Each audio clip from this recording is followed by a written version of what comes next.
Sorry കേട്ടോ, വരാൻ നേരത്ത് 2 പേഷ്യൻസ് അധികം വന്നു. കുറേ നേരമായി വന്നിട്ട്. കഴിക്കാനൊന്നും ഓർഡർ ചെയ്തില്ല? നിനക്ക് വേണ്ടെന്ന് വെച്ചാൽ പറഞ്ഞു, ഞാൻ കഴിച്ചു.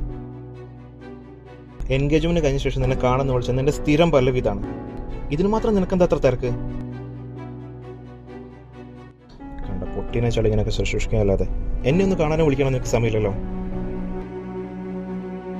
ഞാനൊരു ഡോക്ടറാണ്. ഇത് ഞാൻ തിരഞ്ഞെടുത്ത പ്രൊഫഷനാണ്. ഇത് കഴിഞ്ഞ് എനിക്ക് വേറെ എന്തോ ഉള്ളൂ. അതെങ്ങനെ? സമൂഹത്തിനോട് ഒരു ഉത്തരവാദിത്വം ഇല്ലാതെ സ്വന്തം സ്വത്തുക്കൾ മാത്രം അനുഭവിച്ച് നടക്കുന്ന നിങ്ങളോടൊന്നും ഇതൊന്നും പറഞ്ഞാൽ മനസ്സിലാവില്ല. ഓ, അങ്ങനെയാണ് നമ്മൾ മര്യാദയ്ക്ക് മുന്നോട്ട് പോവില്ല. എന്റെ പ്രൊഫഷനെ സ്നേഹിക്കാനാവാത്ത നിങ്ങൾക്ക് എന്നെ സ്നേഹിക്കാനാവില്ല.